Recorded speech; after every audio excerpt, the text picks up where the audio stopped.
আচ্ছা, আমি দুর্বল এমন কিছুর প্রতিই কেন শুধু ওসিডি ট্রিগার হয়? আমার জীবনে তো আরো অনেক বিষয় আছে।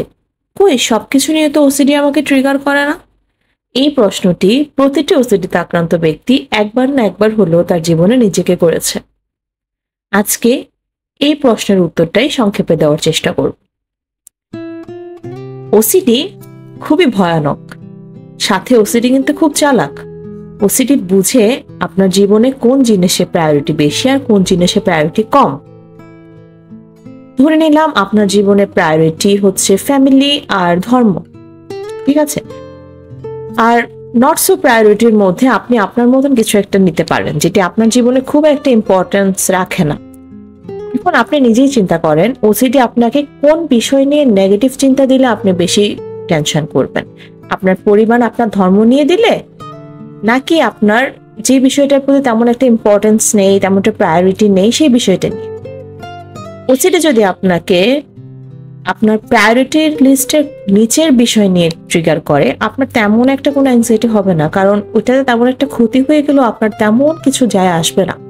কিন্তু আপনার প্রায়োরিটি লিস্টে উপরে থাকা বিষয়গুলোকে কিন্তু ওসিডি টার্গেট করলে আপনার অ্যাংজাইটি হবে, কারণ আপনি সেই জিনিসগুলো হারাতে ভয় পান। এখন ওসিডি তো ব্রেইনেরই একটা ম্যালফাংশন, তাই না?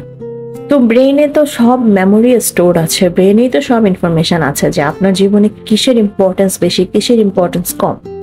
ওসিডি ঠিক আপনার ইম্পর্টেন্স দেওয়া জিনিসগুলোকেই টার্গেট করে, কারণ তার কাজে তো আপনাকে অ্যাংজাইটি দেওয়া। আপনি কম্পালশন করবেন, তাহলেই তো তার সাইকেলটা শুরু হবে, তাই না? আপনি যদি অ্যাংজাইটি ফেল না করেন তাহলে তো ওসিডি ফেল করবে। ঠিক এই কারণে আপনার দুর্বলতার জায়গাগুলোতেই ওসিডি আপনাকে হিট করে। খুব সংক্ষেপে জিনিসটা বোঝানোর চেষ্টা করলাম, আশা করি বুঝতে পেরেছেন। এখন আপনার কাজ কি? ওসিডি তো আপনার দুর্বল জায়গায় হিট করে আপনাকে অ্যাংজাইটি দিল, এখন আপনার কাজ কি? সোজা উত্তর, আপনার নট সো ইম্পর্টেন্ট বিষয়ে ট্রিগার আসলে আপনি যে রিয়াকশনটা দেখাতেন, আপনার ইম্পর্টেন্ট বিষয়ে ট্রিগার আসলেও আপনি সেম রিয়াকশনটা দেখাবেন, অর্থাৎ পাত্তা কম দিবেন। আপনি একমাত্র কম ভয় পেয়েই ওসিডিকে জয় করতে পারবেন। ওসিডি যখন দেখবে ওর অবসেশনগুলো দিয়ে আপনার অ্যাংজাইটি হচ্ছে না, আপনি ভয় কম পাচ্ছেন, ওসিডি ট্রিগারও আস্তে আস্তে কমে যাবে। হ্যালো এভরিওয়ান, আসসালামু আলাইকুম। কি অবস্থা সবার? আশা করি সবাই ভালো আছেন। অনেকদিন পরে আজকে ছোট্ট একটি ভিডিও দিলাম।